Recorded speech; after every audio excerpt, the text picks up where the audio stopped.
Ladies and gentlemen, welcome to the big room and the panel. This one time at CVD camp. Oops, I mean state of CVD. So I have here on the stage next to me some very good friends. Many of us have worked together for a very long time in the ecosystem. And we're here to share some stories and experiences we've had throughout helping coordinate sometimes very large or very small, very complex vulnerability disclosures. I have a series of prepared questions, and if at any time the audience is very interested in providing a question of their own, let me know.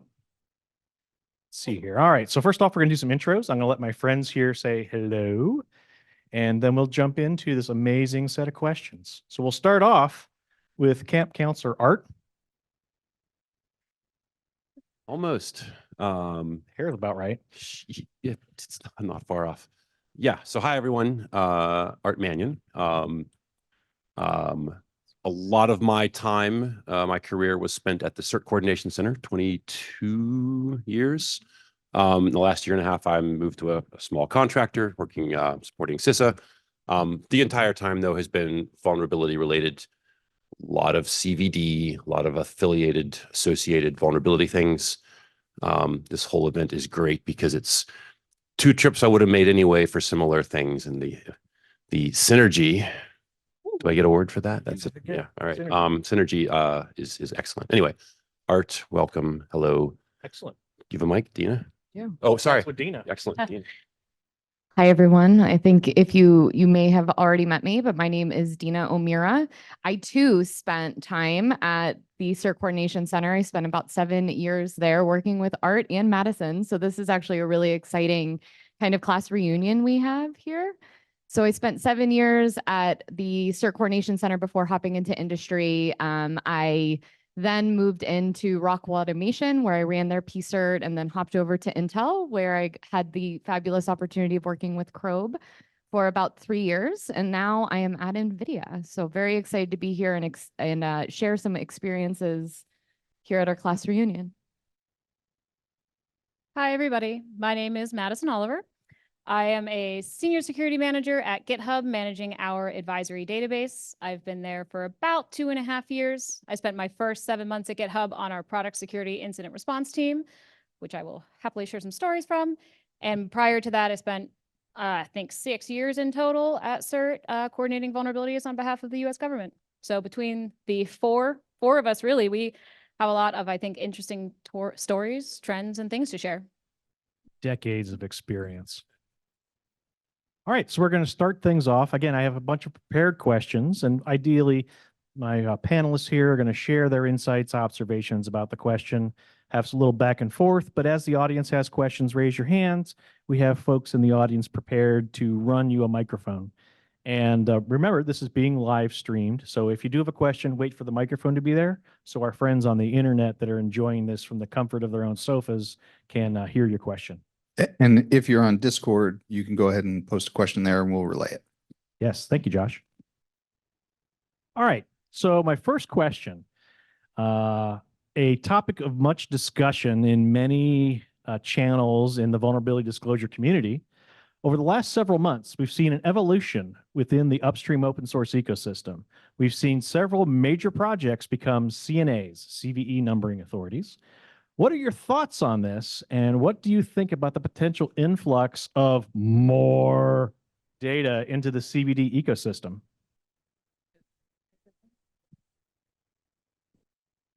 I'm happy to give some thoughts on this at first. So I, at GitHub, have been a part of both of our CVE numbering authorities, both our product CNA and our open source CNA, assigning CVEs to maintainers on their behalf. And I have recently joined the CVE board earlier this year. So I think this is fantastic. I love that this is happening. If our goal and our mission is to make vulnerability data public and available, the more people that we can have doing that, the better. The closer that we can get that data to the people creating the software that is affected, the subject matter experts in what we are talking about, I think the better. As we expand that system, I think that that is incredibly positive. I will also live in reality for a moment and not act like that is not a gigantic influx of data. I think last year, year over year, we're 25% more CVEs published every year on average. So this is going to certainly cause that to go a lot higher, I think. I think that is a good thing. I think we should focus a lot of our efforts on being able to handle that flux, that flood of data better. We should focus on automation, focus on tooling, focus on making this easier to do and easier to do better. More than anything, I don't think we should be preventing this from happening necessarily, but I think we should be supporting this. And also, in my opinion, I think we should be supporting this better than we have been. Yeah, pretty much absolutely concur. I think it's a good thing. I also, as Madison mentioned, appreciate the pressure on, downstream in the vulnerability management process. I don't want to be, sound like a jerk about it, but did you want to know about the vulnerabilities or not? There are more that aren't getting currently covered. We're going to cover them. Sorry that there's going to be more of them to count, but there are. Now, if that's a duplicate assignment, if it's really, really, really not a vulnerability, we have some things to talk about at the CVE level. But if it's valid, publicly disclosed, it gets an ID. And yes, that puts pressure downstream, but that's where to focus the next effort, right? Filter, ignore things from a certain CNA, ignore things for a product you don't use or know what it even is. There's ways to do this, but we shouldn't sort of shrink the number at the beginning just to save ourselves the downstream trouble. I will 100% agree with both of my fellow panelists on this. I think our challenge in front of us is really prioritization. And I encourage all of you, I know at least if you're working for a vendor, you're probably using scanning tools in order to understand which vulnerabilities are affecting your code. Press on your scanning vendors, ask them how they are sourcing their data. I think that enrichment is going to be really important, and having the answers of where they're getting their data and how they're doing that detection.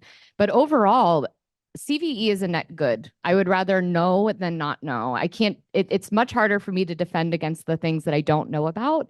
So I think that this is going to be a really interesting challenge. And again, I encourage all of you, if you're using scanning vendors to help you identify vulnerabilities in your code, press on them. Where are they getting their data and how do they plan on sourcing that data in light of different feeds going up and down in terms of providing different functionality into the ecosystem? Wearing my upstream hat, everyone downstream gets massive benefit from the free software you are using and reselling to your customers without any investment back upstream. So again, we've asked these folks to help participate in our standards. They are. Be careful what you asked for, because you're getting the information now more quickly, and it's downstream's ownership of how to figure out how to deal with this and manage it within their programs for their customers that pay them money.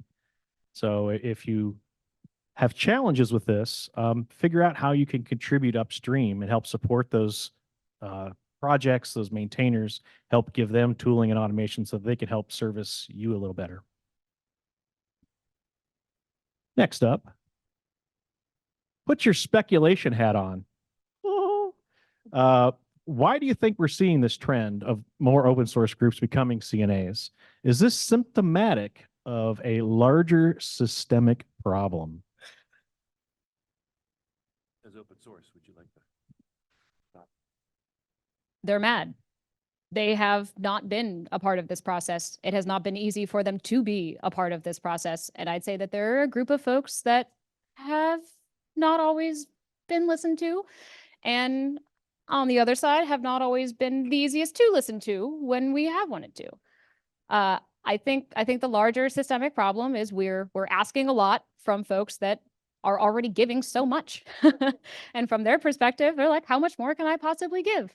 So I think we then have the responsibility of making it as easy as possible, as simple as possible, lowering the barrier to entry and making it easy for them to do what we are asking of them. So that's something I'm particularly passionate about, especially at GitHub. We do everything that we can from our perspective, right, to make that easier for our users.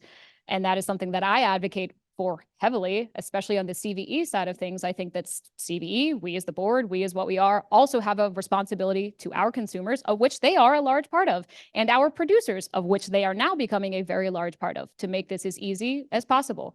And we need to do that.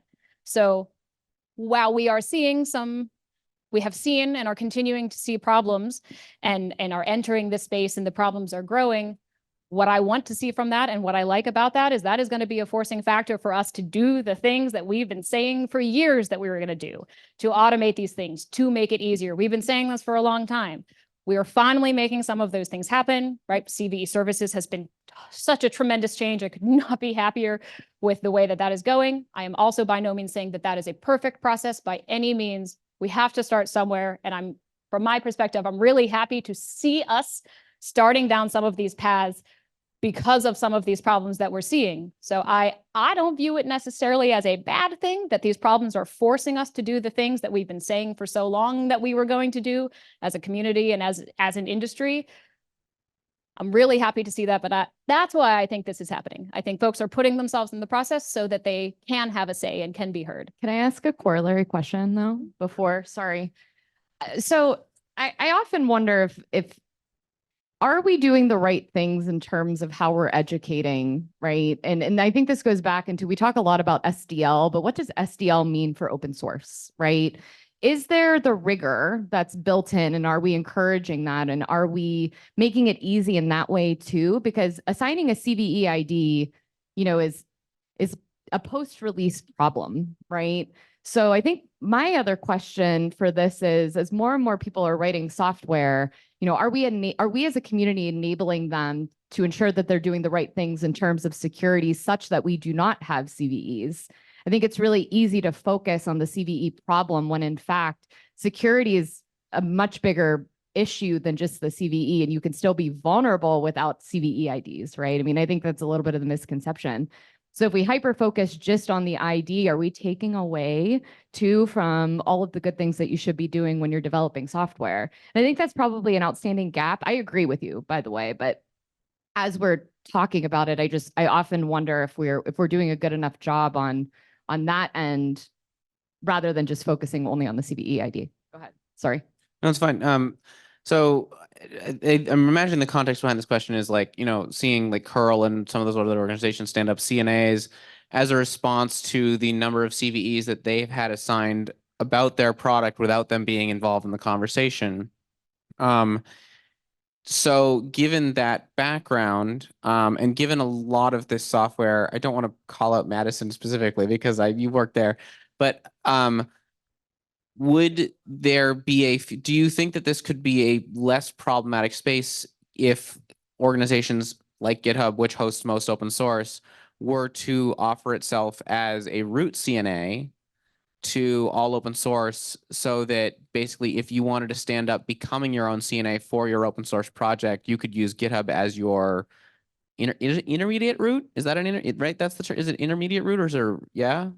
Technicality, but there aren't such things. Isn't GitHub a? I would say, look at what Red Hat is doing as a root for all of open source. They're doing exactly that in the program. If there were a need for some large other open source stakeholder like a GitHub to do something like that, I would be happy to have that conversation. But I'd say that need is currently being filled by folks like Red Hat. And to Deana's earlier point of maybe making this easier, especially for the folks that maybe don't have the capacity or the resources to do this well, or the knowledge to do this well, something that I'm working on is making that easier for those that use me. So they don't have to do that, right? They can use me as the CNA. All they have to do, click a button, request the ID. I handle everything on the back end, curating it, updates to MITRE, all of that. Right of first refusal. They're looking for right of first refusal, right? That's why they're creating their own CNAs, is for right of first refusal, is the biggest thing, not about the CVE issuance, but it's about being like, no, this is not a CVE, and being in that pipeline. Like that's why they're, right? Is that? A lot of them, yes. Yeah. Yeah, that is a big driving factor. Sorry, so Online. we had a comment that was Discord. Oh, sorry. I knew that. Shh. I had a comment on Discord. This was kind of directed at Art a little bit. I never want to have to filter out a particular CNA if so many of their assigned CVEs aren't real world vulns. But this goes back to a bigger issue, right? It's one thing to make it easy to assign a CVE, but then how do you Yeah. classify that vulnerability? I mean, we deal with this all the time. Is it a vulnerability or isn't it? And setting that bar. Prioritization. It's a prioritization is Yeah, part. right, yeah. Yeah. So yes, but I think upstream of that prioritization, it's valid to say, right, are these, right, the definition is publicly disclosed and sufficient evidence and some degree of consensus agreement that it is in fact a vulnerability and not something that's not a vulnerability. Now, we can Well- spend the entire day talking about Right. what's a vulnerability, so we'll skip that part. No, I mean, Which it's, is the it's, meat of the point though, well, right? but yeah, but it is, it's a valid question. So, in Good topic a, for next year. yeah, in a large-ish, medium-large distributed system like CVE and the CNAs who have some judgment to decide if it gets a CVE ID or not, if it's a vulnerability or not. If someone says it's not a vulnerability, the answer is please dispute that. And then that's the process. We'll figure it out. And it's not that I disagree in advance or anything, but we can't have someone says, I've got, these are not vulnerabilities. What's the deal? Please say so in the proper way so we can go address it. I, at least in my role, and others, I believe, in the program will go take a look at that stuff. So not a vulnerability, please say so. We need to look at that. Good. We have another question online too. We have somebody else? Did we address Jonathan's first? You good, Jonathan? Awesome. Okay. I'll go back and then I got a question here.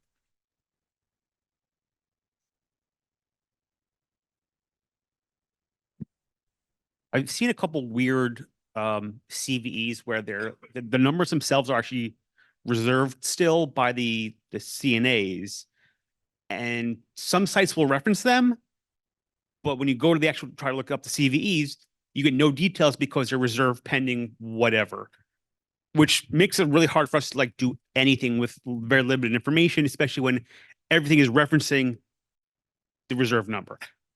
How do we do that? That is bad behavior. The most recent manual process has been the CVE program looked at, those are called reserved but public, or RBPs. Did an audit of those, chased down some CNAs, got them to publish their records. Yeah, well, so it doesn't scale well, right? So assuming the new rules go through, there's some deadlines on you have to address your RBPs. And if you don't have to have an email conversation or anything. A CNALR just addresses it on your behalf. So we're trying to facilitate that not lasting more than maybe 72 hours if that happens. But again, we have to do things sort of procedurally in a process that scales and not, call Madison at GitHub, she'll fix it for everyone, or, call CVE and the board will manually help it. Did we address your question? Great. We got another one Oh, here. another one, all right. Sorry. Yeah. So what are the thoughts on when a researcher reports a vulnerability and gets a CVE assigned, and then the open source community challenges it, whether it's a vulnerability or not? So they dispute it, and they get the CVE marked as disputed. What should the consumer do in the case like this? Should the consumer do? Yeah, the open The source. consumer should- Open source consumer do if they see a CVE that's disputed? What do they do? I'd say that they should evaluate that information. They should apply that to their context internally. Do I agree with this dispute? Do I agree with the community? Do I agree with the researcher in the context of my product, my users, my customers? What does this mean to me? And is this real to me or not? And they should make that determination. I think this is actually all about risk, right? It is risk. Not a binary. What'd you say? It's not a binary. That's right. And again, it goes back to what we were mentioning earlier. Would you rather know and have a data point to evaluate or not know? And I would rather be armed with data such to make a risk-based decision. Vendors, if you're creating a product, your customers, their tolerance, where your products enter into their environment. So let it be a risk-based decision. Let's put our critical thinking caps on, take it away the emotion, which I know a lot of people can get into, especially when it comes to disputes. And let's try and evaluate things based off of data. That's my 2 cents. I know I work at a big evil vendor, but I want to ask a clarifying question because I think you just said that something that we do occasionally is wrong. Researcher reports a vulnerability to us. Most of the time, we don't pull a CVE until we're getting ready to publish. But occasionally, the researcher wants the CVE ID in advance. And it sometimes takes us a long time before we publish. So we will have pulled one, the researcher knows it, we know it, we presume nobody else knows it, so it shouldn't be discussed in the public, but we've reserved it. It may be months before we publish. Is that considered a no-no? Yeah, sorry. So yes, but and there's a narrow detail in the proposed rules to this point, but right. A party other than the CNA, yourselves, published it, made it public. We'd still like you to take the responsibility to publish the record and get it out there. I appreciate that there's not a fix yet. There's some room for judgment, right? There's some room for different behaviors, but if the CVE ID is public, if the vulnerability is public, and those could be different things, we want the record. Okay, so the CVE ID is only known by the vendor and the reporter. The reporter makes the ID public. Well, then he screwed us. Yeah, okay. Yes, is the ID public or the vulnerability public? Well, Or not? you tell me. I mean, if he made full info public, then we're completely screwed. If he just said, hey, I've got the CVE ID, Yeah. then maybe we update the record with coming soon. Yeah, I mean, Well, and we've seen that happen before where a researcher will make just the CVE ID public, but with no other data behind it. I mean, you also have to keep in mind, right? It's probably a should in the rules, and we also don't run around chasing people down, right, for enforcement. So there's no easy way around this at this point, and I don't want to make this a whole CVE rules discussion necessarily, but right, there is the spirit of the rules. We want people using good judgment, acting in good faith. There's a million edge cases. There's a little bit of dirty laundry at all the edges. That's okay, right? Inconsistently bad, egregious behavior is what's going to get attention and mess up CVE. So. Going back to the disputed CVEs. So I do agree it's a risk-based decision. We have to figure out if we're going to accept the risk. But when we have, as a consumer, we have vendors that are saying this is not a real CVE, it's been disputed, and then it stays in limbo and disputed when we're trying to get some expert opinion from the smarter people who've actually done the full analysis than the researchers. Will they always be disputed? Is there going to be is there somebody who's going to say, we're super smart, we can say it's not, or it is, and it's no longer disputed, et cetera? Yeah. So we're going to revise the dispute process next. And I love to and did talk about the CVE rules for a long time. CVE rules, but I'm happy to take some of that stuff offline. I don't want to spend too much time on the CVE part of things. Yes, it's a piece of CVD, but disputes will get easier and have less friction and get resolved, but we only have we have so much attention and we're spending it elsewhere at the moment. So. Okay. Bruce? Can I respond to that? Okay, but we wrote a blog about that recently because there was so much confusion about disputed. There was kind of a community assumption that disputed would always be answered and that disputed was a limbo, as you said, limbo state, and that would be resolved ultimately. And that's not always so. Disputed can be a final state. The finder and the vendor disagree that this is a vulnerability, and the program won't always take a position between them. We may just simply say they disagree. So if there's the assumption that that's a limbo state and a transitional state that will always be resolved, no, disputed can be a final state. And the consumer is left to make a judgment. Hey, that's an older version than the one I could go to, but you're left to make a judgment. It's not always going to be a situation where the program takes a position. Sounds like maybe a topic for you and for next year. A panel. I already have the panel figured out. Bruce, no. So question, we've actually got an issue in flight currently where we gave it, basically the way the paper was written is against Intel processors. But the problem in the code is actually in Linux kernel code.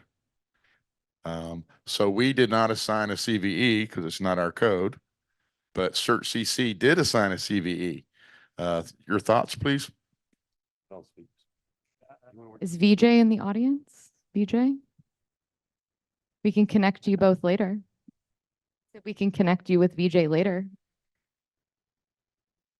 So I had a question, not really based on vulnerability ID assignment, but with more open source software, maintainers becoming CNAs, I think something that we see less of in the open source space is on, vulnerability coordination.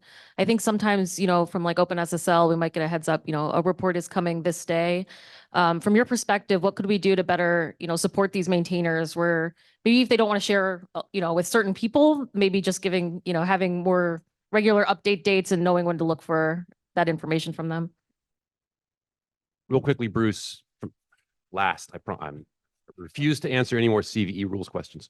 The program is happy if CNAs involved who know about the vulnerability decide amongst themselves who assigns. We just want an ID out when the thing goes public. So no, if everyone's cooperating, it's all fine, right? Boy, wow. There is a lot of varieties of CVD, a lot of varieties. Okay. So, yeah, OpenSSL's practice, post Heartbleed in particular, right? Hey, something's coming. You have a week's ahead notice. That works for them. That's better than not knowing. Okay. Isn't it? Isn't it, CRob? There is no such thing as the open source. Every project, every community, every ecosystem is slightly different and handles things differently. Very large, very mature projects that are generally housed within a foundation. They will have a dedicated security team, and they have a means to coordinate with their known contributors so that things can be staged and ready for when public disclosure comes. So while you may not see it, does not mean they are not doing it. And you're not involved because you are not read in and you are not able to contribute to that solution to fix it. So it does happen for the very large, very mature projects. For smaller projects, yes, they don't necessarily have concepts of coordinated vulnerability disclosure. They may not have ever been exposed to that. And that's where other foundations like the OpenSSF come in to try to help train and raise awareness and help teach people how to have those practices that downstream have. Did that address your question? Minimum viable security product. All right, moving along. Fact or crap? SBOM, drink. Is SBOM going to solve all this? I'll go first. So I led the Log4 shell response for my previous employer. Cheers to that. And I will say, I think SBOM is not it's not a means to an end. I think it increases the time to respond. And when you have better, higher quality data, it makes it easier for people like me, who are your incident commander in this example, right? To identify all of your affected products and kind of plot towards mitigation. So I do think SBOM is a really good move forward from the micro perspective. I don't want to necessarily speak to the macro because I have two experts here that can do that for me. But I do think in general, having a high quality SBOM can help increase the time to respond for PSIRT issues. Oh, sorry, decrease the time. Thank you. Sorry. I had the same question. Yeah, Okay. my bad. Might be. Slightly personal story. I got into SBOM because of CVD, right? So back at, here's a report. It's in DNS or it's in lib, whatever. Gee, we should notify the parties affected so they have advance notice and we have a private embargo coordination process with them. Wouldn't that be great? Okay, who should we notify? I don't know, who uses DNS, right?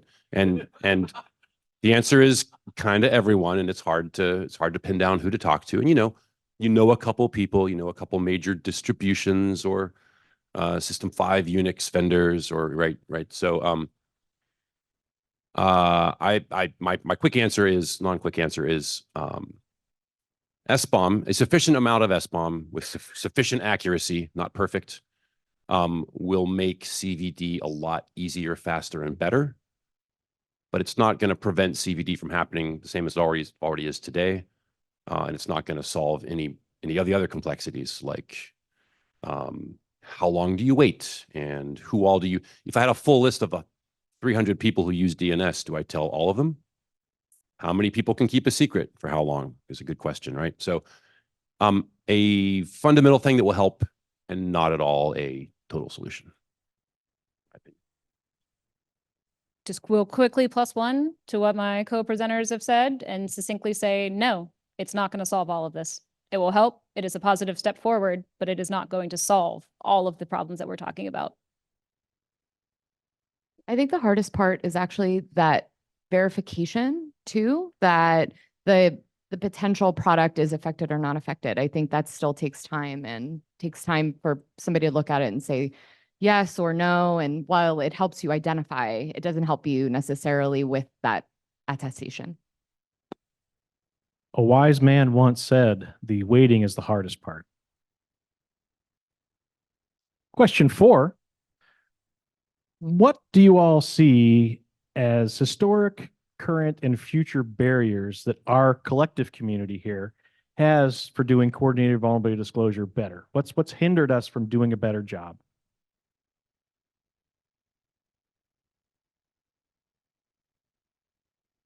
Don't everyone answer at once.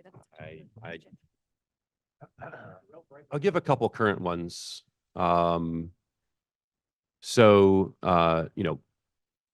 Bug bounties and more formal bug submission programs and VDPs are not really new today, right? They've been around, they're established, they're working, right? They're encouraging reporting and finding and discovery and fixing. So I think a net win overall, don't get me wrong. But we occasionally will see someone encounter, right, a proper VDP website submission form has terms of service, bug bounty submission has terms of service. Sometimes a researcher's not real happy with those terms. NDAs, you may not say anything until you've been allowed to say something. So not a super barrier, but bumping into the way, right? And then I was at the talk about the multiple Chinese nationally funded vulnerability databases. Let me just throw some acronyms because that's great. CNVD, CNNVD, there's a couple new ones anyway to me, even, right? Trying to keep track.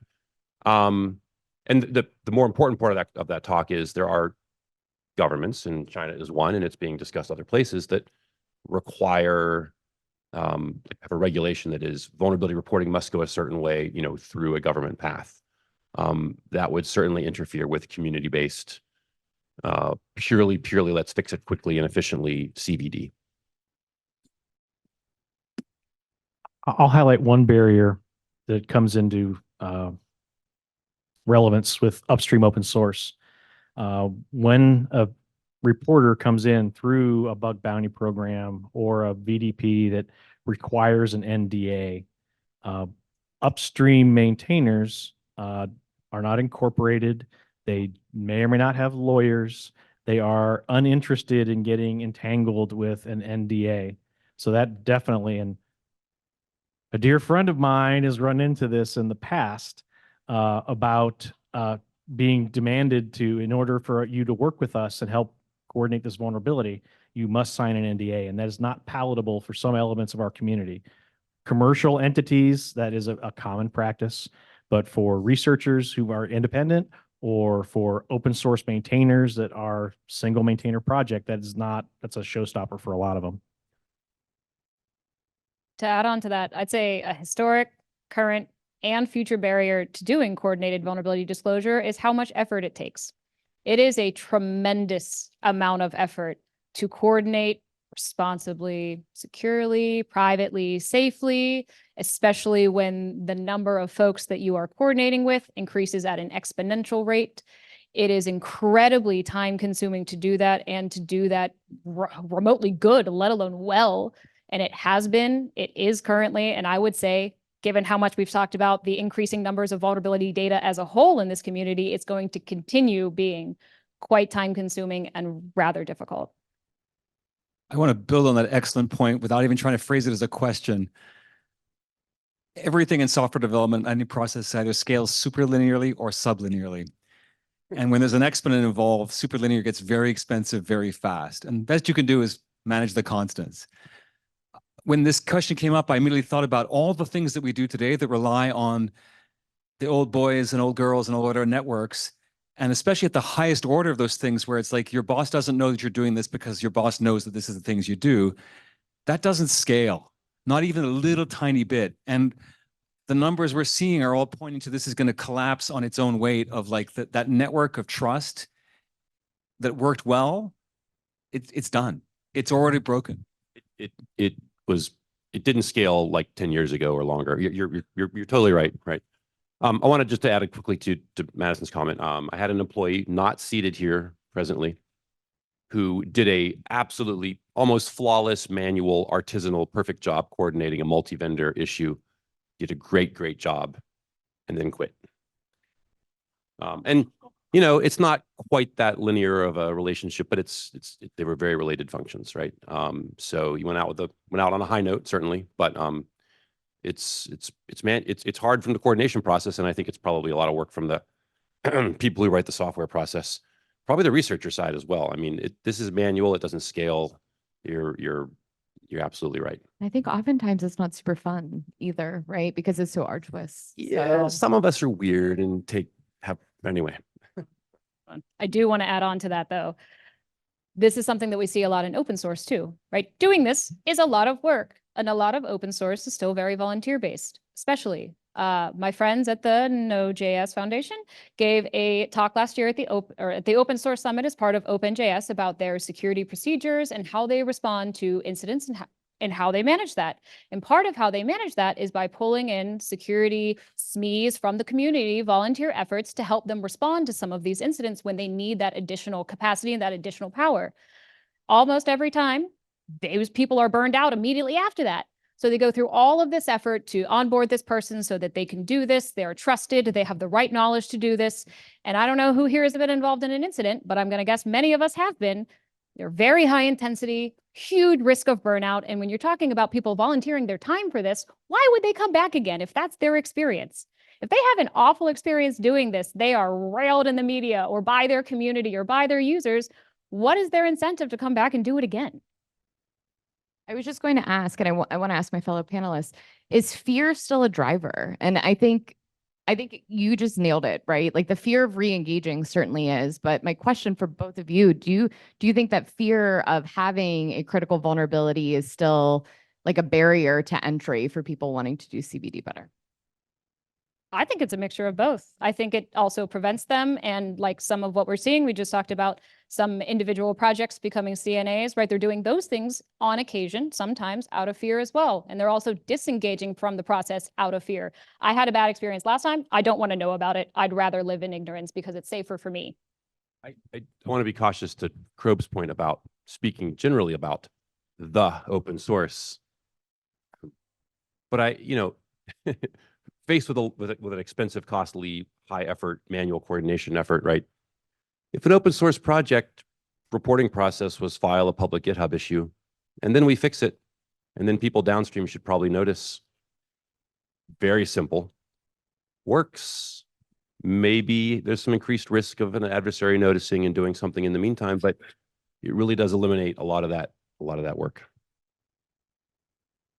And as part, depending on where you are in the supply chain, you always should be doing some form of third-party risk management and understanding how your upstream suppliers handle vulnerabilities.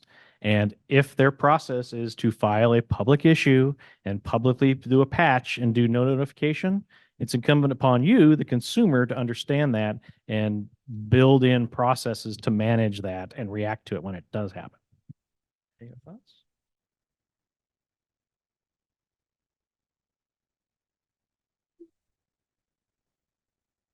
There we go. Question 5.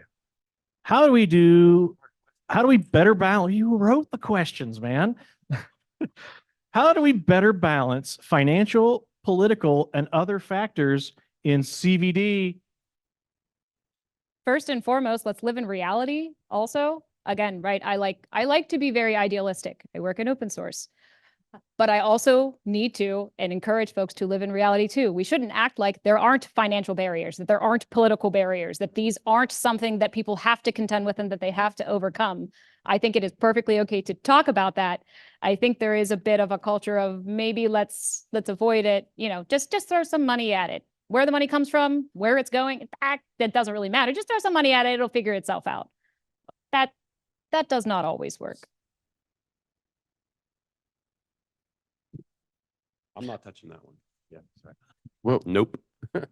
a quick question. I mean, as you all know, when you're dealing with certain elements of the research community, this could rapidly turn into a religious war, for lack of a better word.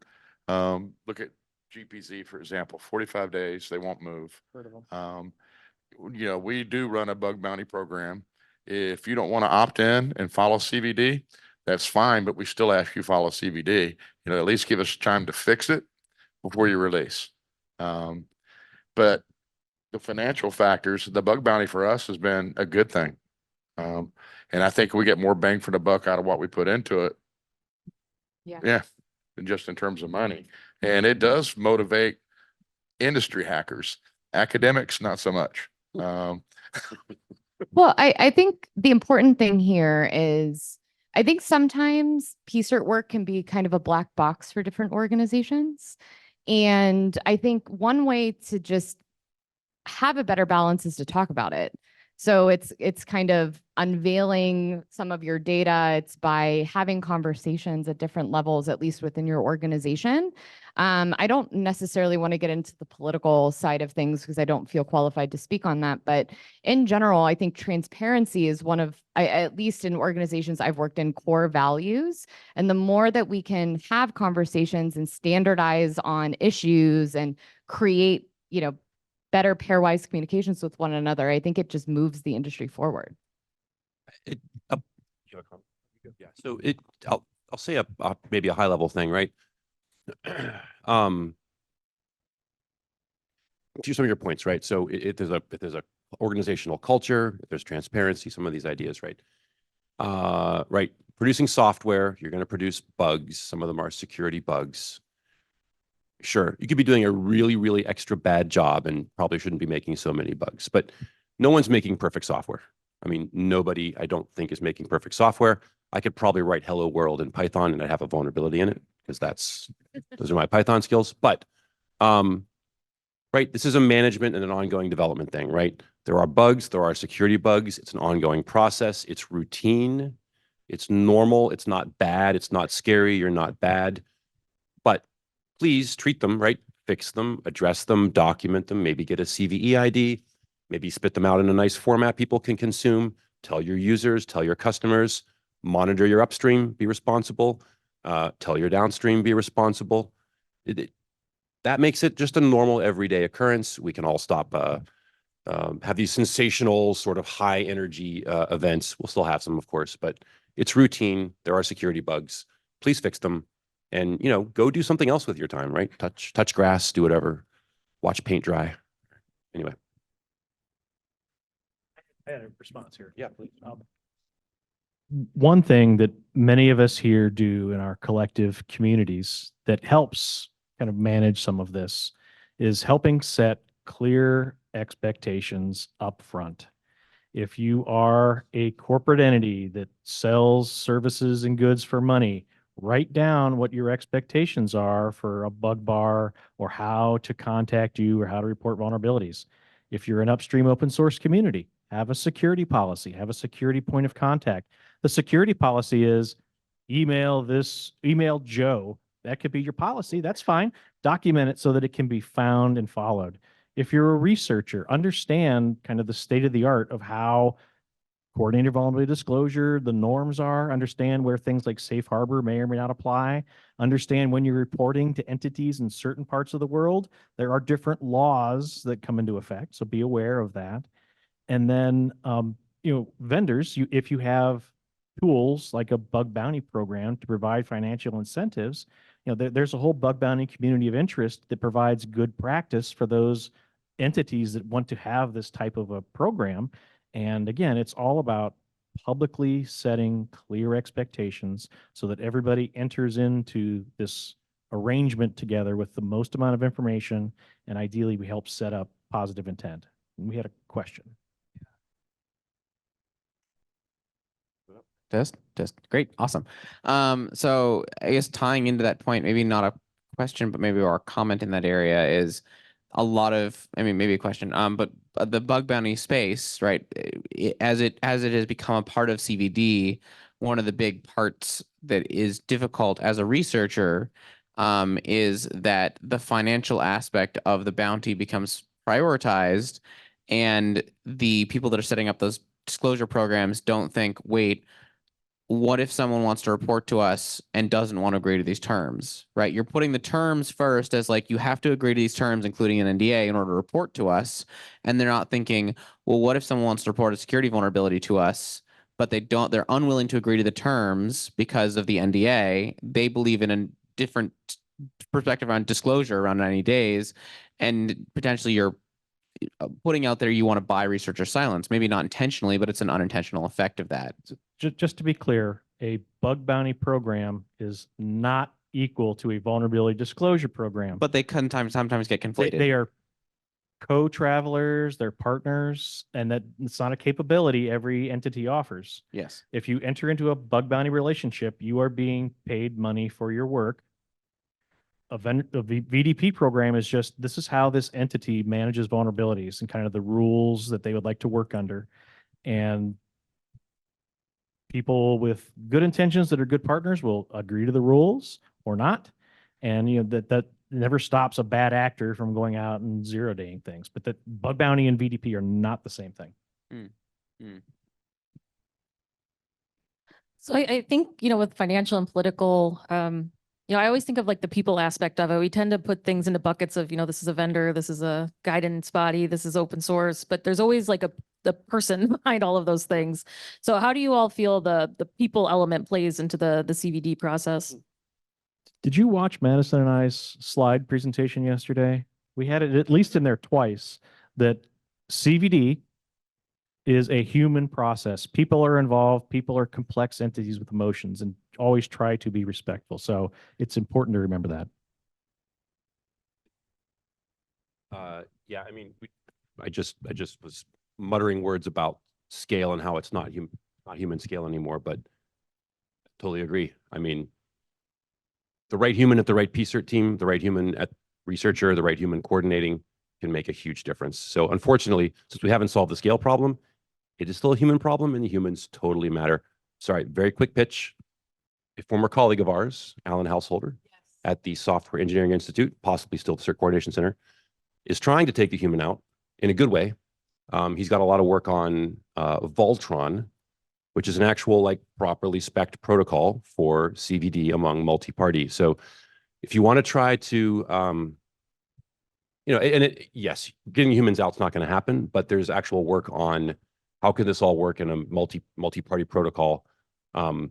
It's more than I've been able to digest and implement yet, but there's some work on, some thought given to how to pull this all off and maybe take some of the human requirement and emotion out of it. Did we address your question? Oh yeah, the talk yesterday, crossing the stream. The question was plug our talk from yesterday. So anyone that didn't attend, when the videos are posted in 2 to 4 weeks, crossing the streams, and Madison and I talk about specifically how to engage with upstream open source and how downstream consumers need to take actions to manage their risk. All right. Oh, the fun one. What was the worst CVD moment you experienced, and how could that difficulty have been avoided? And I'll pass it down to I think my worst CVD moment was when Josh called me about this one. Josh Dembling called me and we were talking about Log4Shell, and I actually had a kidney stone at the time. And I don't know if you even knew that, but it was a tough moment because you're kind of thrust into something and you have to work with the entire team that you have in order to mitigate that particular vulnerability as quickly as possible. So it was, I will say it was a really fun and also kind of scary moment, but it was a really rewarding one too. I mean, it really taught me a lot about how to use the entire team effectively.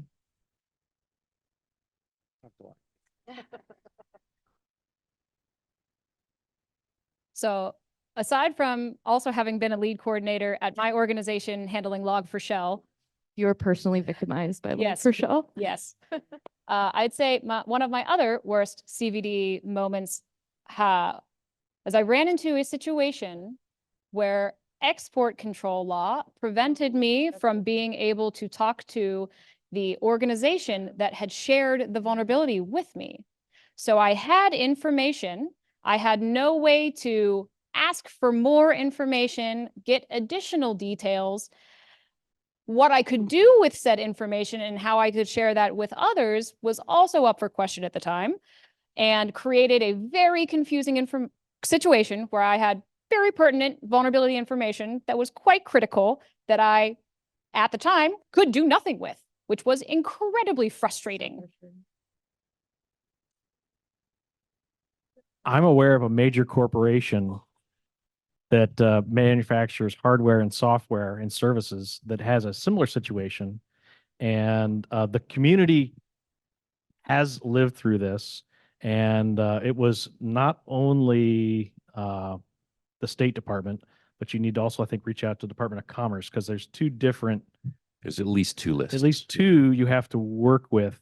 And you can get a license to communicate with a sanctioned entity or someone on the OFAC list. So if you are ever in that situation, organizations like the FIRST PSIRT SIG, there are friends there that have experienced that potentially could give you some advice on how that might be managed. And it's even more helpful if CISA is doing it. Yeah, absolutely. you. They must be Yeah. involved. Agreed. Yeah, but there's a lot of work to do, and it's not fast. It's hard. I never have a best or worst.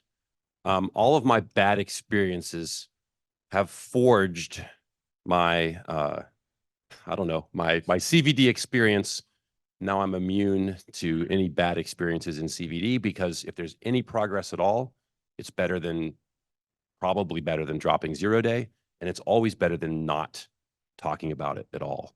My long-term sort of worst case scenario is nobody reports, no one does anything, no vendor finds out, no developer fixes anything, but probably some adversary finds it over time and exploits it. So I'd rather have any discussion or an open source project just fixing it and it's public, and the embargo was 5 minutes and 5-minute embargo is better than never talking about it. All right, one dumb little part. Many years ago at CERT CC, we used the tools called email and PGP. Pretty good. Oh, I know. And some Perl, PERL, not PURL scripts to write the email and encrypt it for us. And multiple vendors, the super linear just comment, right? If I send out a PGP email to, I don't know, 120 vendors, and I maybe typo the disclosure date, oh, that's just tough. It's painful, it's embarrassing, and I have to go back and fix it. And the chances of somebody following the originally mistyped date are high. So that sucks. Okay. So I've had the great opportunity to collaborate with upstream open source security teams for about a decade. So I have two. One that will not be named because of my current organization's ecosystem complications around it. But the second one I can talk about. What my worst experience was is we had some researchers come in and report a flaw to my organization.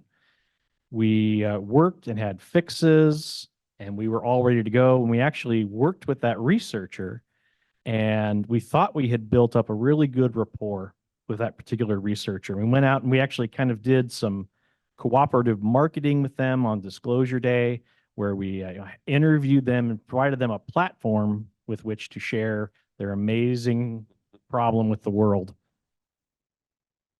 Then we also did a response from our internal technical team.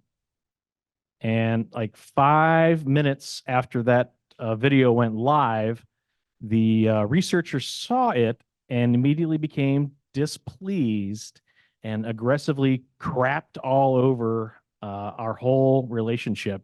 And it was very publicly and very challenging. So it's, again, back to the human factor. You have to remember you're dealing with people. People are complex things with emotions. And even though you think you've built up a good relationship, that can turn on a dime off of, a word. And you don't get the opportunity to undo Twitter.